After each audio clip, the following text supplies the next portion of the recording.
कृष्ण गोविंद हरे मुरारी, हे नाथ नारायण वासुदेवा। श्री कृष्ण गोविंद हरे मुरारी, हे नाथ नारायण वासुदेवा। श्री कृष्ण गोविंद हरे मुरारी, हे नाथ नारायण वासुदेवा। श्री कृष्ण गोविंद हरे मुरारी, हे नाथ नारायण वासुदेवा। हे नाथ नारायण वासुदेवा। व्यक्ति अपने जीवन में सफलता शीघ्र प्राप्त कैसे करे, यानी कि जीवन में सफलता में समय क्यों लगता है। कोई कोई व्यक्ति ऐसा है कि 10 साल के अंदर भी सक्सेसफुल हो जाता है और कई व्यक्ति 50 साल में भी नहीं हो पाता है। तो उसका कारण क्या है? जैसे यहां से आपको गाजियाबाद जाना हो और आप यहां से पैसेंजर ट्रेन में अगर बैठते हैं तो आपके 3 साढ़े 3 घंटे आपके लग जाएंगे। अगर यहां से आप सुपर फास्ट में बैठते हैं तो आपका 1.5 घंटे का रास्ता है। तो शीघ्र सफलता, वो शीघ्र गाड़ी कैसे क्यों पहुंची वहां पर? वो 3.5 घंटे में पहुंच रही है, एक गाड़ी 1.5 घंटे में पहुंच रही है, क्योंकि स्पीड जो है उसकी ज्यादा है, वो सुपर फास्ट है। अब कोई आदमी पैसेंजर गाड़ी में बैठ जाए, पैसेंजर का टिकट ले ले और फिर एक्सप्रेस वाला कहे कि भाई हम तो पहुंच गए यहां पर, देखो 2 बजे, कह लेंगे भाई हम तो यहां पर पहुंच गए 3:30 बजे, कह लेंगे बता हमारी तो किस्मत खराब है, हमारे तो कर्म खराब है। किस्मत कर्म खराब नहीं है भाई साहब, टिकट लेने में चूक हुई है। आपने पैसेंजर का जो लिया है उसने एक्सप्रेस का लिया हुआ है, इसलिए वो आपसे आगे पहुंच गया। ऐसे ही व्यक्ति, विद्यार्थी जीवन में जो विद्यार्थी अपने कार्य में तत्परता दिखाता है, जिस विद्यार्थी के अंदर तत्परता और उत्साह है और अपने कार्यों में स्पीड रखता है, वो विद्यार्थी शीघ्र सफल हो जाएगा। जो काम कई विद्यार्थी 20 साल में नहीं कर पाते, वो विद्यार्थी अगर सुपर फास्ट हो जाए उत्साह के साथ में, तो वो काम 5 साल में अपना पूरा कर सकता है। जब हमने ये निर्धारित कर लिया है, सोच लिया है कि हमें पहुंचना तो दिल्ली ही है, तो फिर आप अपनी स्पीड को बढ़ाते क्यों नहीं? आप अपनी स्पीड बढ़ाइए, आप अपनी गति बढ़ाइए। आपकी गति बढ़ेगी तो आपके जीवन की गति भी ऑटोमेटिक बढ़ जाएगी। तो शीघ्र सफल होने का जो मुख्य रहस्य है वो यही है कि अपने कार्य में तत्परता लाइए। कई विद्यार्थी, कई व्यक्ति देखने को मिलते हैं, क्या करते हैं कि उन्हें जब किसी कार्य करना होता है तो बैठे बैठे उस पर 10 मिनट तो वे सोचते रहते हैं, इसको करूं कि नहीं करूं, करूं कि नहीं करूं। फिर दूसरा सोचता है कि इसको जल्दी से निपटा दिया। तो एक बच्चे को हमने पूछा, मगर कार्य में स्पीड क्यों नहीं लाता तू? हमारे पास आता था, घर से शिकायत थी, काम नहीं करता। कहने लगे गुरुजी काम तो मैं करता हूं। तो मगर फिर काम डिले क्यों करता है? एक काम में लगा देता है, 10 मिनट का काम है तो 30 मिनट लगा देता है। कहने लगे गुरुजी इसका कारण बड़ा गंभीर है, मैं क्या आपसे छुपाऊं? मैंने कहा कि बता क्या कारण है।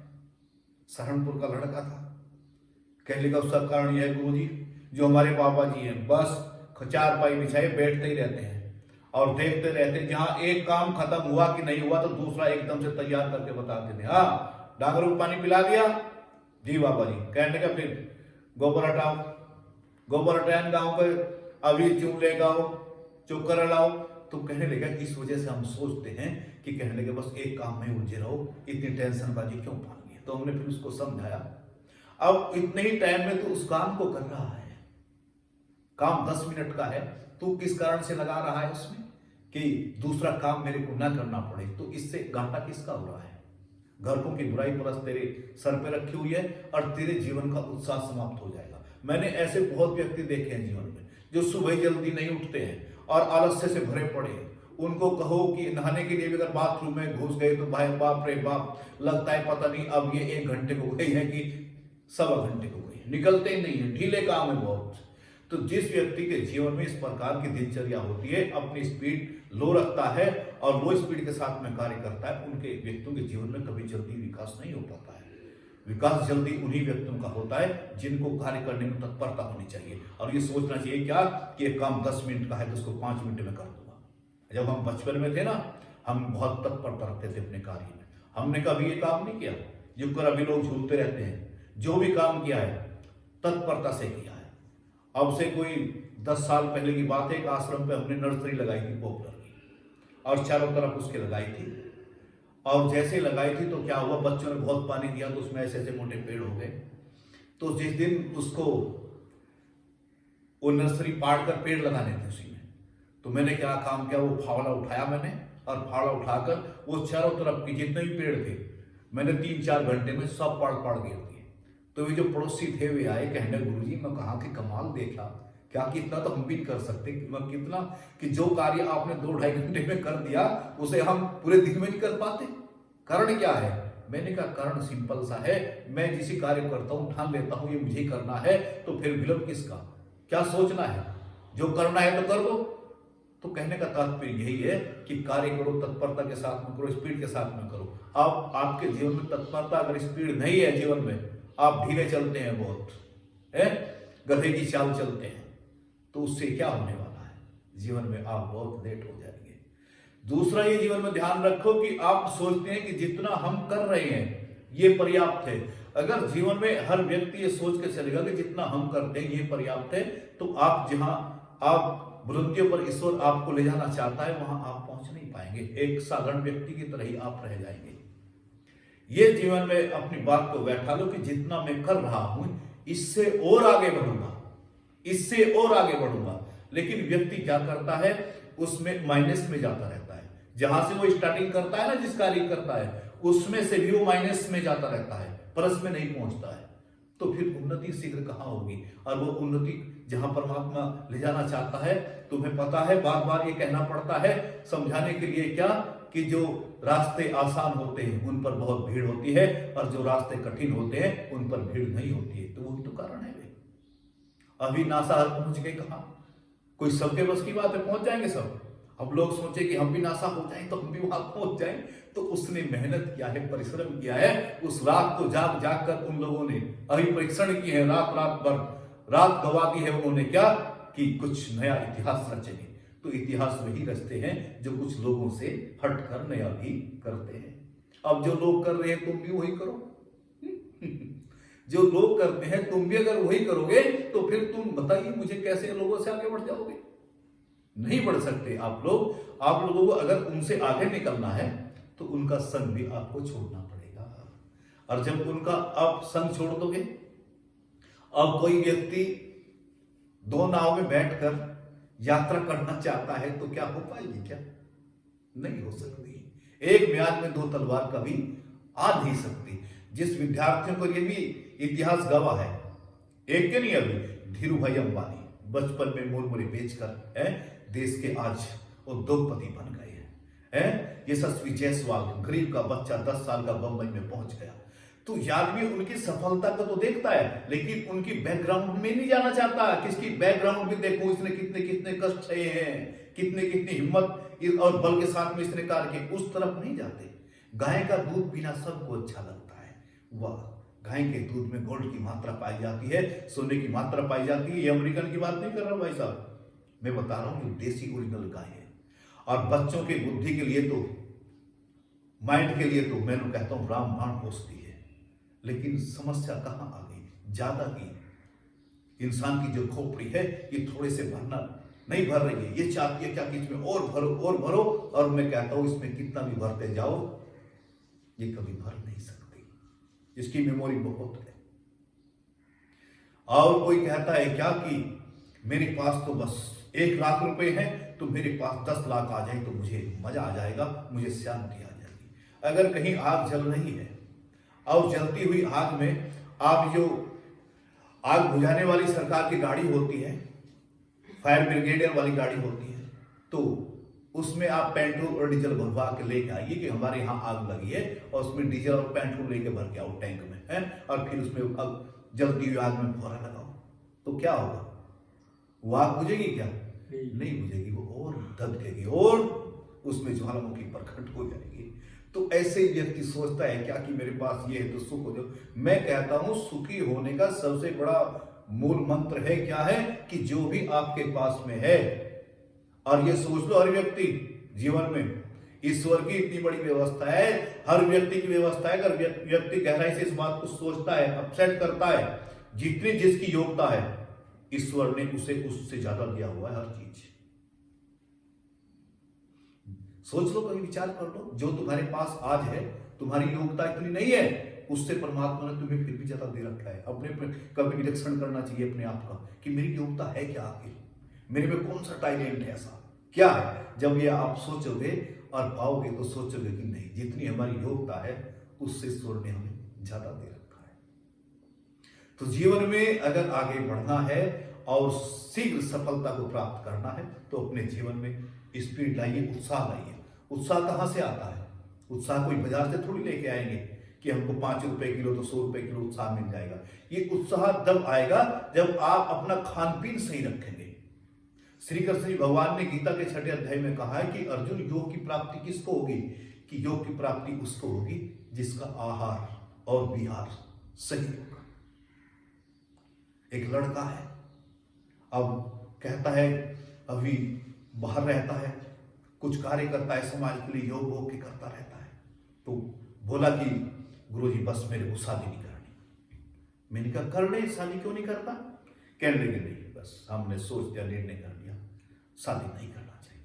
बस जो शादी मोदी ने नहीं करी, योगी ने नहीं करी, और भी कई महापुरुषों ने नहीं करी, आप भी इससे बच के रहे, तो हम भी नहीं करेंगे। तो हमने कहा ठीक है। तो एक दिन कहीं कोई शादी वादी थी, तो उसमें उसने गाना चलवा रखा हो, मेरा जी ऐसा करे तेरे कच्चे ने खा जाऊं, क्या क्या गाने चल रहे हैं, कमाल देखिए। और वो जाता है उसके पास में जो कंप्यूटर लिए बैठा है, कहने लगा जल्दी से वो गाना लगा, मेरा जी करे मैं तेरे कच्चे ने खा जाऊं। तो अब विचार करने वाली ये बात है, उधर तो ये घोषणा करता है क्या कि मेरे को शादी से दूर रहना है, और गाने चलवाता है जा जाकर ये क्या कि मैं तेरे कच्चे ने खा जाऊं। और कमाल देखिए, लोग की कितनी बुद्धि हरी गई है, कितने पागल है। भगवान का कोई भजन लगाता है तो उसको लोग देखना नहीं पसंद करते, और उल्टे सीधे ऐसे गाने चलते हैं, ऐसे डांस चलते हैं, तो लोग कहते हैं टूट टूट के मुड़ जाते हैं। बताइए, शर्म लिहाज का कोई जमाना लगता है कि रह नहीं गया क्या? अभी 70-70 साल के बूढ़े हैं और 16-16, 17-17 साल की लड़कियों के साथ में डांस कर रहे हैं, और वहां बाकी खड़े गांव के प्रधान भी खड़े हैं, नेता भी खड़े हैं, और ताली बजा रहे हैं, वाह मजा आएगा। अरे डोके मत जाओ चुल्लू और पानी में, संस्कृति को तुम लोगों ने मिटा के रख दिया है। अपनी संस्कृति पर चलिए। कहते हैं कि सीता का हरण हरगिज ना होता अगर रेखा से बाहर ना होती। जो व्यक्ति मर्यादा में रहेगा, अपने कुल का नाम, परिवार का नाम और समाज का नाम को रोशन कर देता है, और जिसके जीवन में कोई रेखा नहीं है उसका जीवन तो बेकार है। इसलिए व्यक्ति को ये मत देखो कौन क्या करता है। अगर आप इस चक्कर में रहे कौन क्या करता है उसे देखने में लगे रहे तो आपका विकास रुक जाएगा। आप ये देखिए कि मुझे क्या करना है। कोई भी कार्य आप करते हो उसे ये सोच लीजिए कि जो कार्य मैं करने के लिए जा रहा हूं, इसकी गुरुजी मेरे या माता पिता परमिशन देंगे क्या? अगर आपको लगता है क्या कि हाँ इसकी परमिशन मुझे मिलेगी तो दिल ठोक के करो, कोई बुराई नहीं है। लेकिन आपको अगर ऐसा लगता है कि इस काम को अगर गुरुजी से हम पूछेंगे तो गुरुजी इसको मना करेंगे, तो अब फिर भी तुम करते हो तो फिर सोचिए, विचार करिए आप किस रास्ते पर। तो मेरा कहने का तात्पर्य उद्देश्य यही है कि श्री कृष्ण भगवान ने गीता में कहा है कि अर्जुन, आहार और विहार दोनों जिसके सही होंगे उसको योग की प्राप्ति हो जाएगी, और जिसको योग की प्राप्ति हो जाती है उसके सब दुखों का फिनिश हो जाते हैं, समाप्त हो जाते हैं, कल में निमट जाता है उसके दुखों का। आहार क्या है? जैसे आप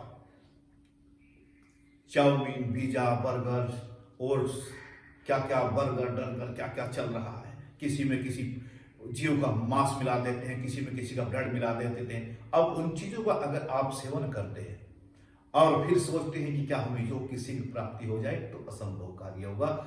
आपको पता है क्या, हमारे पास में भी कितनी शादियों के ऑफर आते हैं, कहाँ कहाँ से आते हैं, लेकिन हम फिर भी हाथ जोड़कर सबका अभिवादन करते हैं, सबको नमस्कार कर लेते हैं।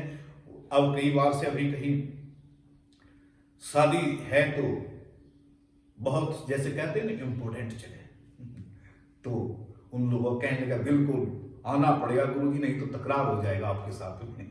वो तकरार ऐसे नहीं गुस्से में, वो प्यार की भाषा होती है। एक जब कहीं ज्यादा प्रेम होता है तो कहते हैं कि लड़ाई हो जाएगी इस बात के ऊपर, मर्ज तो करी। मैंने कहा ये बताओ, तुम्हारे यहाँ शादी होगी है और उसमें डीजा बजेगा, फिल्मी गाने बजेंगे, कोई शराब पिएगा, कोई कुछ करेगा, क्या क्या करेगा, तो मेरा उसमें क्या रोल है भाई?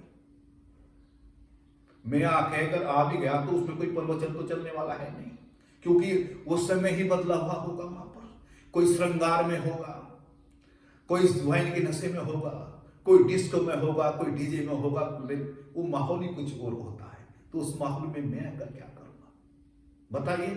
अगर मैं गिरूं और तुम्हारा कल्याण हो तो तुम चाहते हो क्या? कहने नहीं गुरुजी ऐसा नहीं चाहते। तो फिर अगर मैं सुरक्षित हूं तो आप भी सुरक्षित रहेंगे, अगर मैं गिर गया तो फिर तुम भी लुढ़क जाओगे, तो इससे कुछ फायदा होने वाला नहीं है। संत का काम तो होता है कि शादी के बाद में आता है और फिर अभी सत्संग प्रवचन के माध्यम से पति पत्नी को जीवन को समझा देता है। आपको संयम का जीवन जीना है, माता पिता का, समाज का कार्य आपको करना है और अपना प्रतिदिन आपको भजन करना है।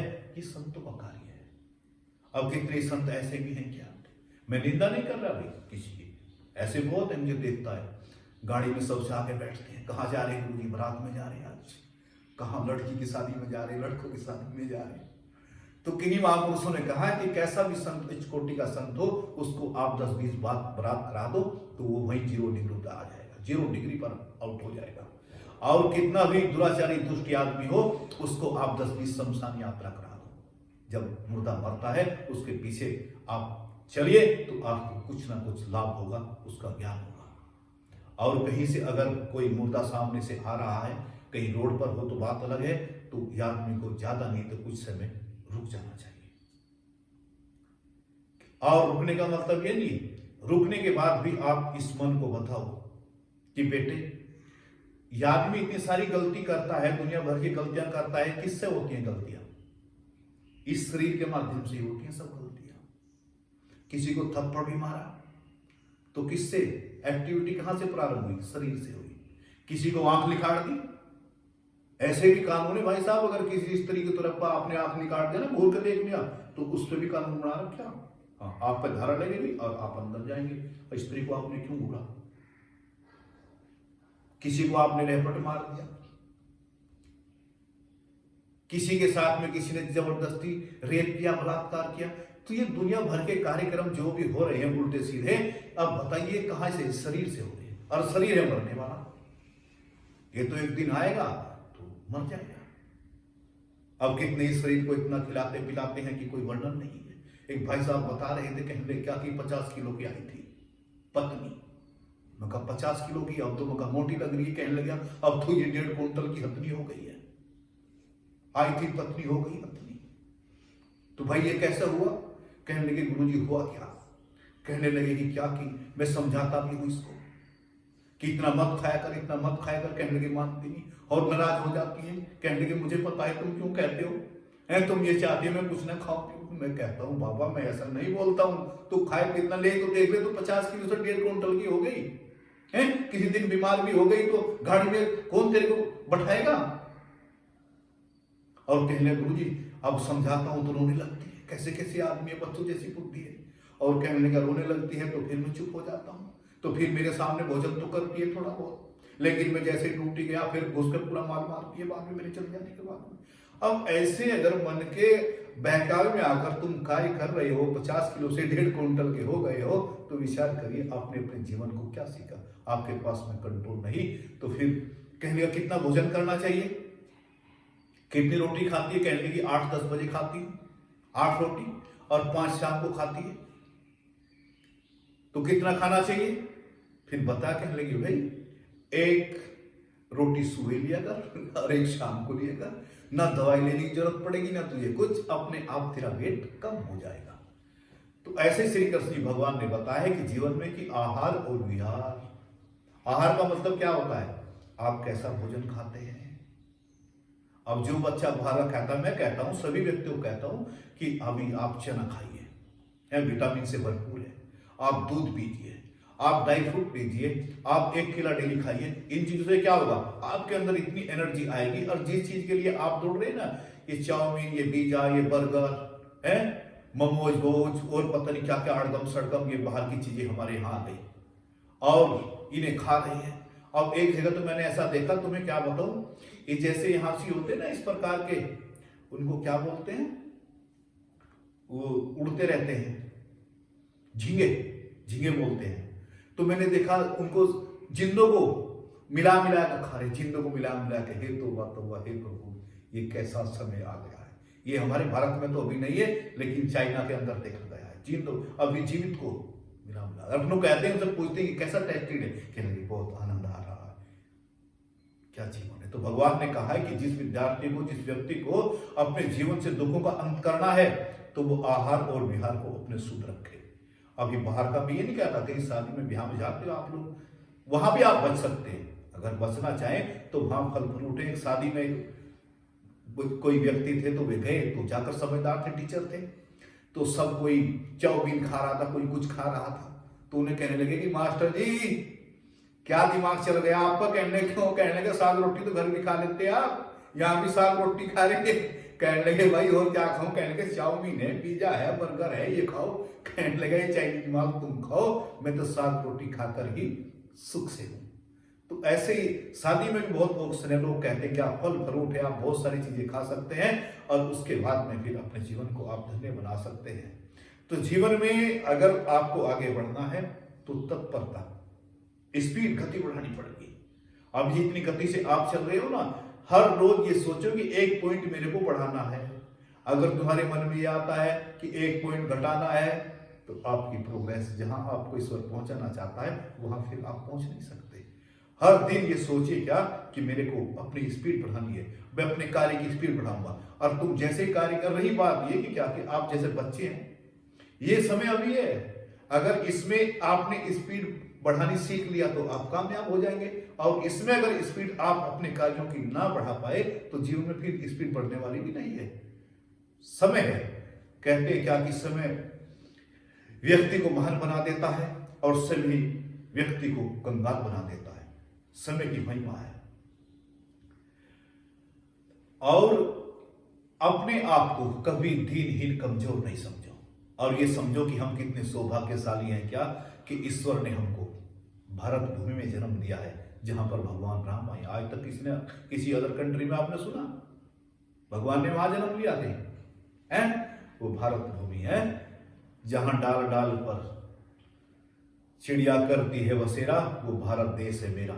ये तो गुरुओं का देश है, यहाँ गुरुओं का देश है। अगर भारत का कोई व्यक्ति बाहर जाता है तो उसका गुरु की तरह से सम्मान होता है। देखिए आज हमारे देश का प्रधानमंत्री मोदी है, कोई महात्मा संत तो नहीं है, बाहर जाता है तो बाहर के प्रधानमंत्री उनके पैर छूते हैं। क्यों छूते हैं? उनको पता है कि क्या भारत देश क्या है, वो गुरुओं का देश है, वहां पर संतों का देश है, तो इसलिए उनका मान सम्मान होता है। और उसी मान सम्मान की वजह से भारत आज चमक रहा है, चारों तरफ भारत का नाम गूंज रहा है कि कोई भारत है। और इस चीज को किया किसने? योगी और मोदी। लगे हुए तो बहुत लोग हैं, सभी को धन्यवाद है, लेकिन इसके जो मुख्य जो इंपोर्टेंट आदमी हैं, 2 आदमी, मोदी और योगी।